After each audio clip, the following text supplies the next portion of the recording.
Bueno, entonces, como dije, estas son las partes del átomo. El átomo se compone de protones, electrones y neutrones. Este es el modelo atómico introducido por Niels Bohr. Y como dije, es un modelo. Nadie jamás ha visto un átomo. Entonces, por medio de experimentación y teoría, se cree, bueno, en su existencia, ¿no? Y se cree que este es el modelo, bueno, o este es como la forma más aproximada de lo que es un átomo, pero en sí nadie ha visto un átomo. Intentaron hace 5 años tomarle una fotografía por medio de un láser, pero aún así no se vio esto, no se vio esto de las órbitas y todo lo demás.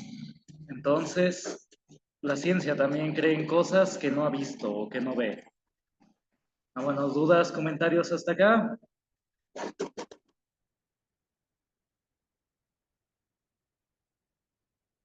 No, ninguna, profe. Bueno, entonces vamos a ver.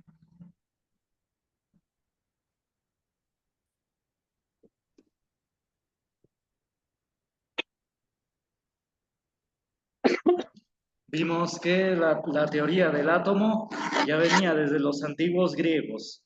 Y ya los antiguos griegos sabían que existían distintos tipos de átomos y que de la combinación de esos átomos surgían todos los materiales existentes, que es lo que vamos a ver ahora. Vamos a ver lo que son los elementos. Los elementos. ¿Qué son estos? Son sustancias que no se pueden descomponer en otras más simples. Ahí está, son los más simples que hay. Esos son los elementos, son sustancias que no se pueden descomponer en otras más simples. Son lo más simple que hay. A ver, copien.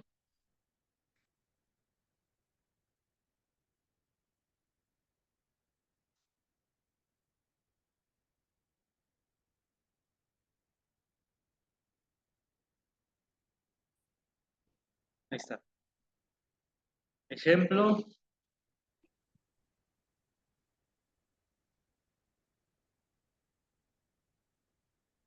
el hidrógeno.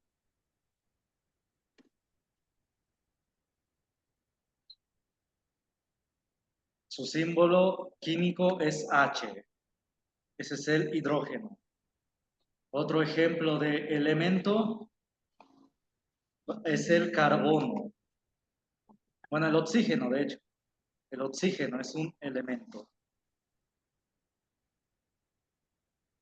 Su símbolo es O. Ahí está, a ver, copien.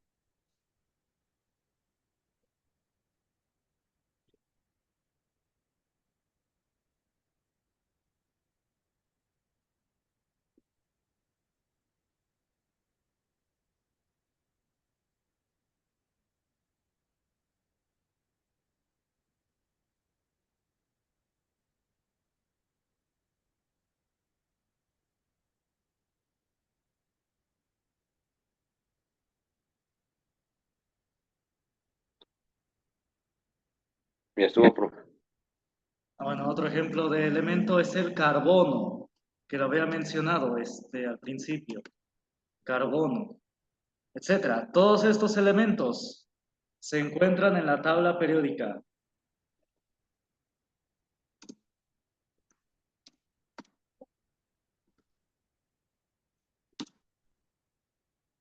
En la tabla periódica. En la tabla periódica, simplemente. Ahí está, ahí se encuentran todos los elementos. Ahorita ya voy a mostrar la tabla periódica.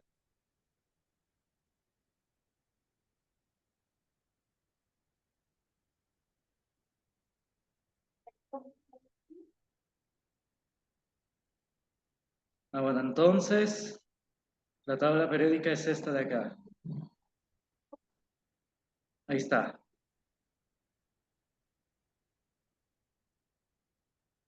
Ahí está, son 118 elementos. 118 que existen. Y de la combinación de todos estos elementos surgen todos los materiales existentes. Todo lo que vemos surge de la combinación de todos estos elementos. Aquí hay unos que se usan en su estado puro. Por ejemplo, el cobre, aquí miren, aquí dice cobre, plata, oro. Son elementos que se utilizan mucho. El cobre se utiliza para la instalación eléctrica y de una casa, ¿no? De un edificio. La plata y el oro se ocupan también en cuestiones de industria, pero también en cuestiones de joyería. Bueno, y aquí están, bueno, todos los elementos existentes. Eso nos lleva a el concepto de elementos, que diga de compuestos. Compuestos. ¿Qué son estos compuestos? Son sustancias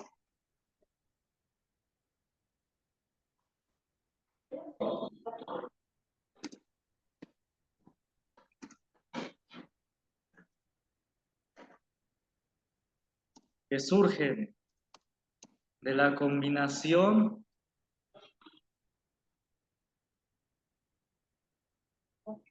de dos o más elementos. Ahí está, a ver, copien.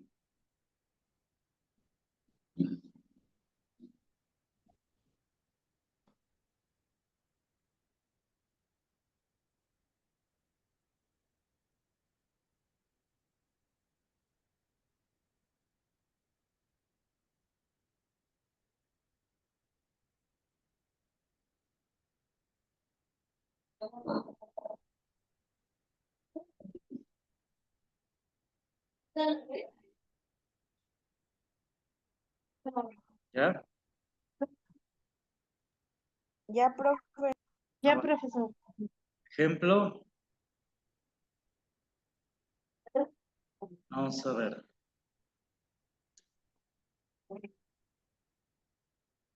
El más famoso de todos y esencial, el agua. Ahí está, es H2O, ya todos conocen su fórmula. El agua. Son dos moléculas de hidrógeno y una de oxígeno. Y miren cómo cambian las propiedades increíblemente.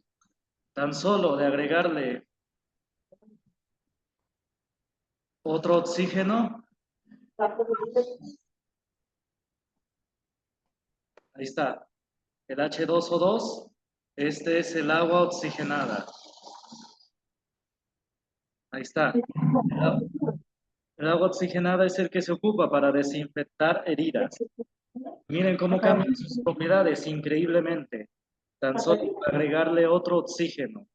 Por agregarle otro oxígeno ya sus propiedades cambian. El agua oxigenada no se toma, es tóxico si se toma. Solamente se aplica superficialmente sobre la herida para desinfectar. Entonces, miren, como el agua normal, embotellada, la necesitamos consumir para vivir.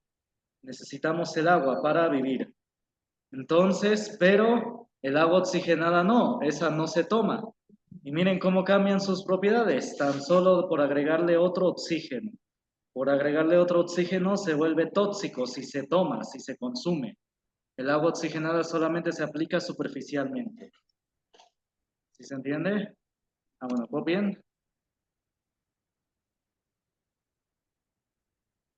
Ya, profesor. Bueno, otro ejemplo. El dióxido de carbono. CO2. Dióxido de carbono. Nosotros inhalamos, respiramos oxígeno y expulsamos dióxido de carbono, CO2. Eso es lo que expulsamos.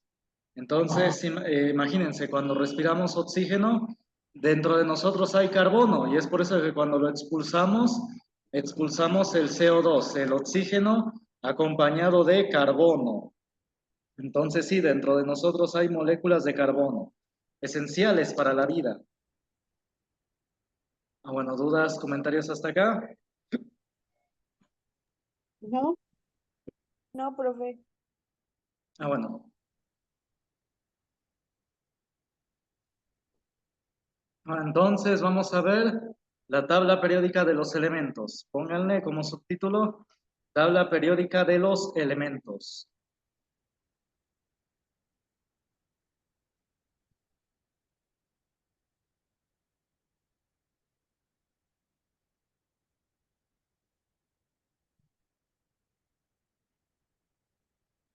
Ahora entonces escriban, ahí se encuentran clasificados todos los elementos. Ahí se encuentran clasificados todos los elementos.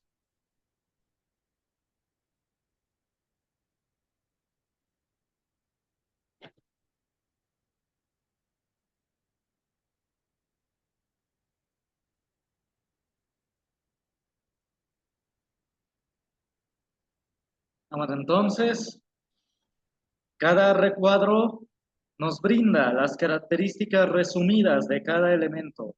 Esta tabla periódica fue diseñada por Dmitri Mendeleev en el siglo XIX, a finales del siglo XIX.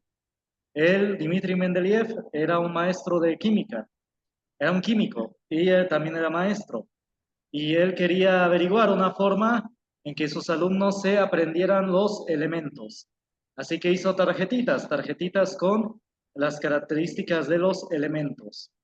Y cuenta la leyenda que se quedó dormido porque quería arreglar las tarjetas, acomodarlas de una forma en que se las aprendieran sus alumnos.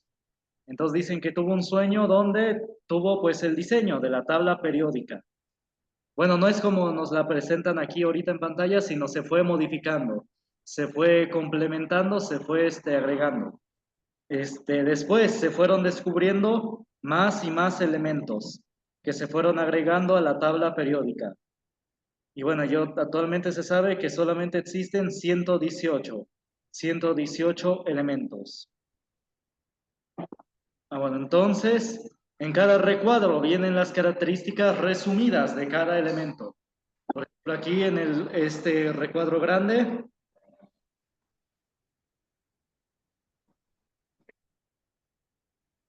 está acá. Aquí vienen las características del hierro. El símbolo químico. El símbolo químico es el nombre abreviado en latín del elemento. Es un nombre abreviado en latín. Por ejemplo, hierro es ferrum. Ferrum en latín. Y ya se abrevia Fe. Ahí está. Y por ejemplo acá, cobre es Cu, cubrum. Es en latín, cubrum, es abreviado. Plata es Ag, es argium.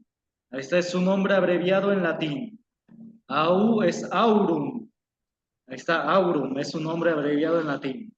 Entonces escríbanle, el símbolo químico es el nombre abreviado en latín del elemento. Escriban, el símbolo químico es el nombre abreviado en latín del elemento.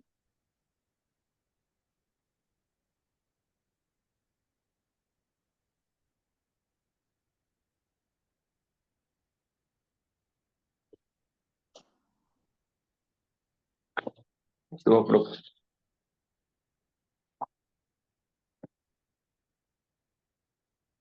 ¿Ya? Bueno, después escriban número atómico. Aquí viene algo llamado el número atómico. Lo escribo acá.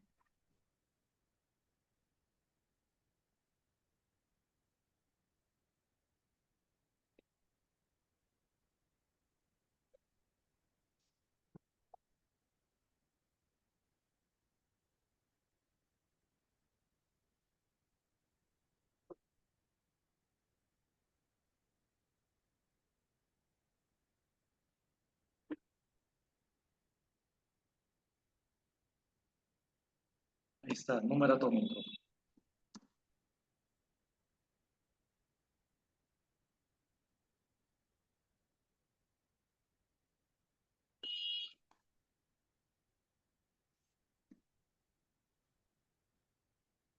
Indica cuántos electrones y protones tiene el elemento. A ver, escriban. El número atómico indica cuántos electrones y protones tiene el elemento. A ver, ¿bien?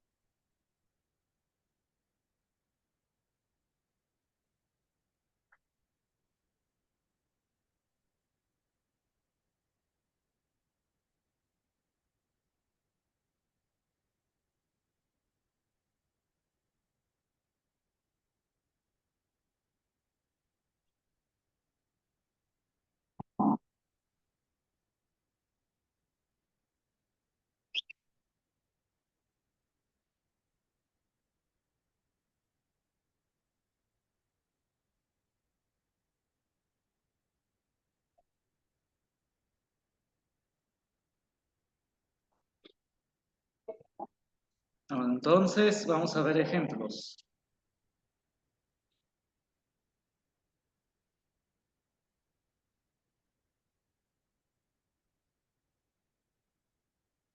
Ahí está, por ejemplo, el hidrógeno es número atómico 1. Nos indica que tiene un protón en el núcleo y un electrón orbitando.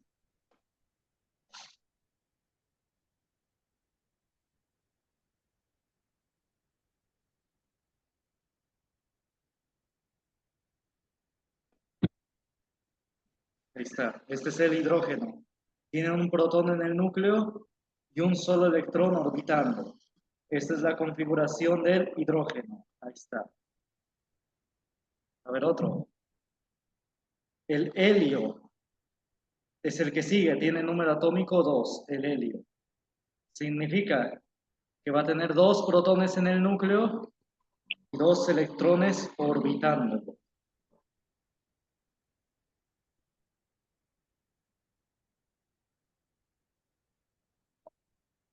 Los neutrones tienden a variar los neutrones. Por eso dije protones y electrones.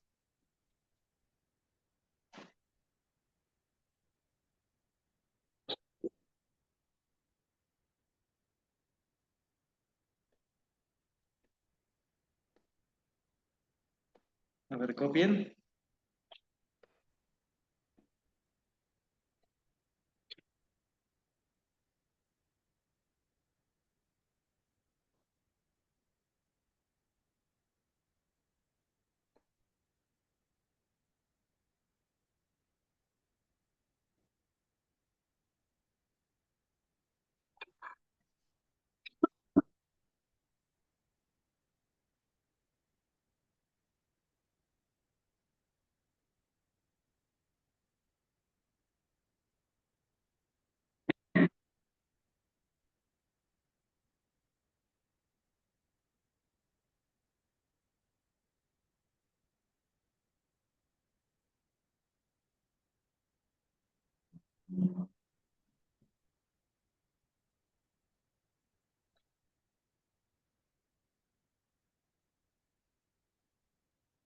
Está otro ejemplo, un último ejemplo.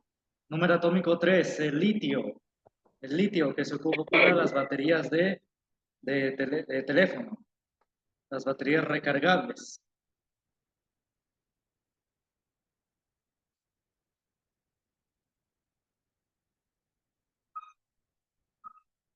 El litio va a tener, como tiene número atómico 3, 3 protones en el núcleo y 3 electrones orbitando.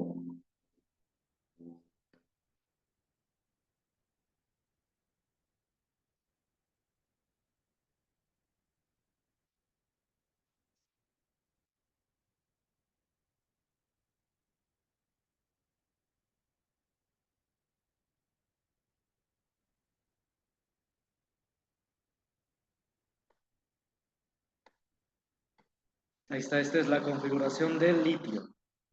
A ver, cópienlo. No se les va a pedir que dibujen la configuración de cada elemento, para que así no se espanten de que deben saber las órbitas. No, nada más este es un ejemplo para decir que el número atómico indica cuántos elementos, cuántos protones y neutrones tiene el elemento. A ver, copien.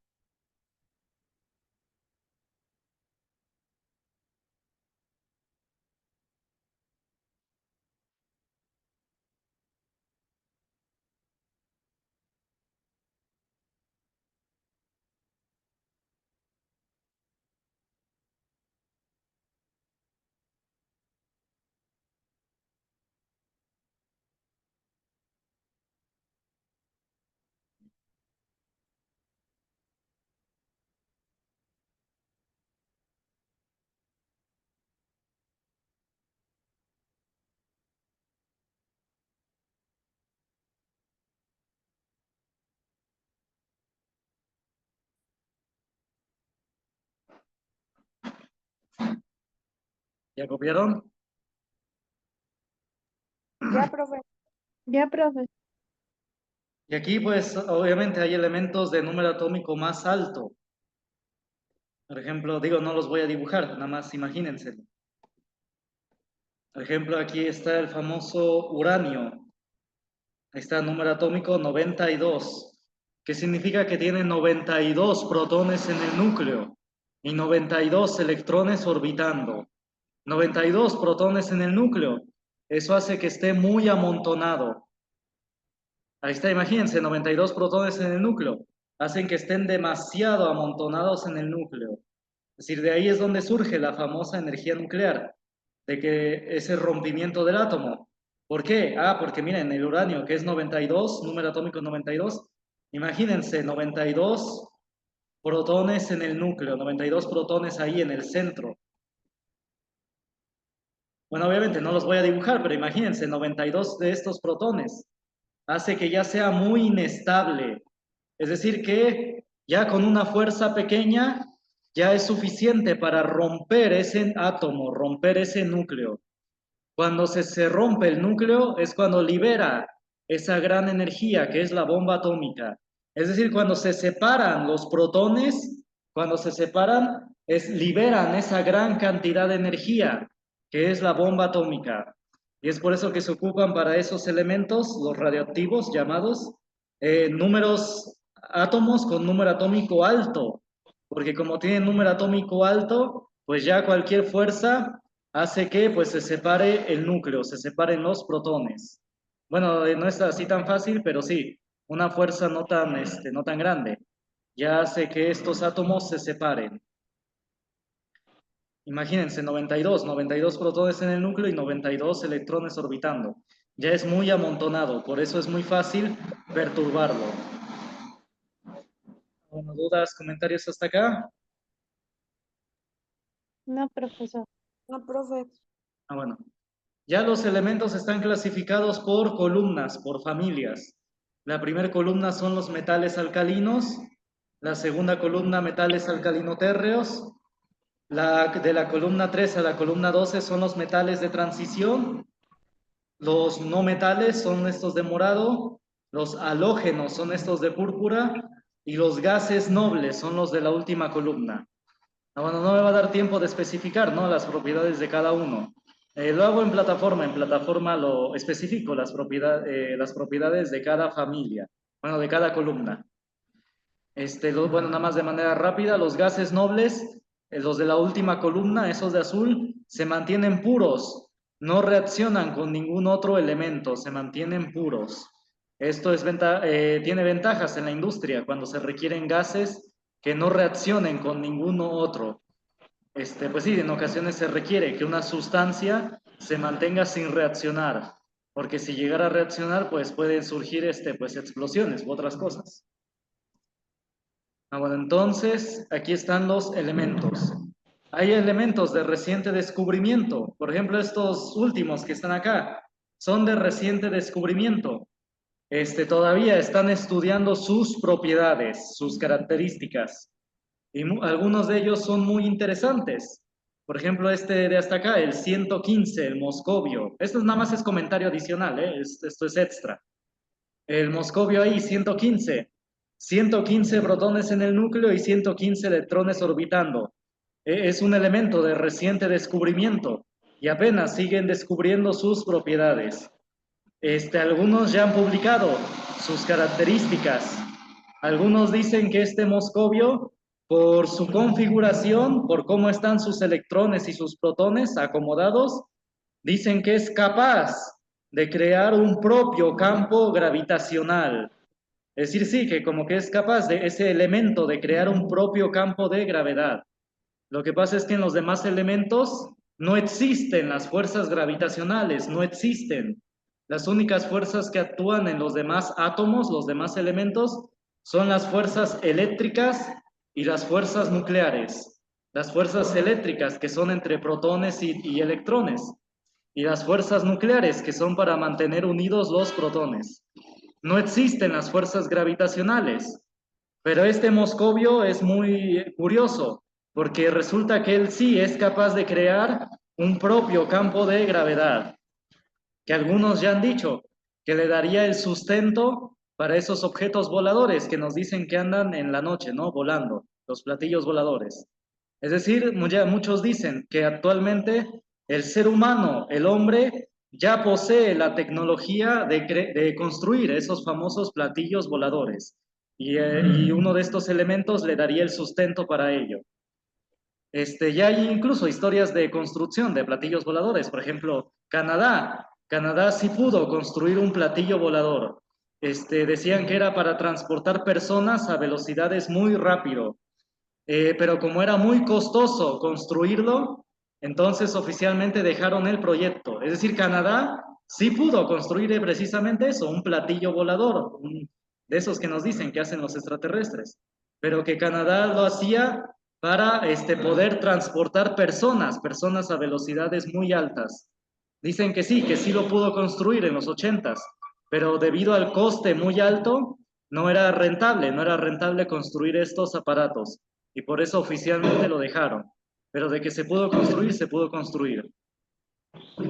Igual dicen que los Estados Unidos, Rusia, China ya poseen la tecnología de construir estos platillos voladores. Incluso desde hace años, desde antes de la Segunda Guerra Mundial. Por ahí dicen que los alemanes nazis fueron los primeros en experimentar con esta tecnología de platillos voladores. Lo que sí es conocido por los historiadores es que los Estados Unidos y la Unión Soviética, cuando derrotaron a la Alemania nazi, les robaron cientos de miles de inventos, patentes, conocimientos. Los Estados Unidos y la Unión Soviética e Inglaterra les robaron a los nazis, cuando los derrotaron, cientos de miles de conocimientos de ingeniería, ciencia, etc. Eso sí es sabido por la historia. Y también dicen por ahí que los científicos alemanes, algunos los llevaron a trabajar a Estados Unidos, otros a la Unión Soviética y otros a Inglaterra. Dicen que fue parte también del botín de guerra, los científicos alemanes. Por ahí un historiador de ellos, Sigmund von Freund, argentino, dice que tuvo acceso a algunas de esas patentes robadas por los Estados Unidos a los nazis, ¿no? Que les robaron. Y precisamente muestra en su libro, un libro que se llama La Luftwaffe alemana y las armas secretas, muestra una patente que en lenguaje alemán es eso, un platillo volador, realmente esto, un platillo, que en lenguaje alemán dice que estaba diseñado para viajar a velocidades de kilómetros sobre segundo. Según dice la patente, que este objeto volador estaba diseñado para viajar a velocidades de kilómetros sobre segundo. Después dicen, bueno, hay una leyenda por ahí, bueno, lo que sí es sabido es que los nazis viajaron a la Antártida. Ahorita van a ver qué tiene que ver con esto de los platillos. Los nazis viajaron a la Antártida y al Polo Sur y colonizaron ese territorio porque la Antártida tiene muchos recursos naturales, petróleo, agua potable para infinidad de años, muchos recursos tiene la Antártida. Entonces los nazis colonizaron el Polo Sur y ya los Estados Unidos, después de la Segunda Guerra Mundial, hicieron una expedición a la Antártida porque sospechaban que había alemanes nazis ahí. Entonces, fueron una expedición muy grande los Estados Unidos a la Antártida. Fueron con barcos, fragatas, aviones, miles de hombres. Parecían que la guerra no había terminado. Esta expedición fue en 1948 y fue una expedición tan grande que fue muy notoria porque parecía que la guerra no había terminado, parecía que seguía. Entonces, fueron con todo ese todo ese equipo fueron a la Antártida, los Estados Unidos. Y la misión de Estados Unidos estaba diseñada para 6 meses, pero se regresaron a las 6 semanas. Y en los Estados Unidos, la Armada hizo una parada en Chile. Y el periódico El Mercurio de Chile entrevistó al general Byrd, que estaba a cargo de la expedición. El general Byrd. Y le preguntó el periódico El Mercurio al general Byrd, ¿por qué se regresaron a las 6 semanas si la misión era para 6 meses? Y el general Byrd contestó, porque encontramos algo potencialmente dañino para la seguridad nacional de Estados Unidos, algo que se podía trasladar rápidamente de la Antártida a los Estados Unidos.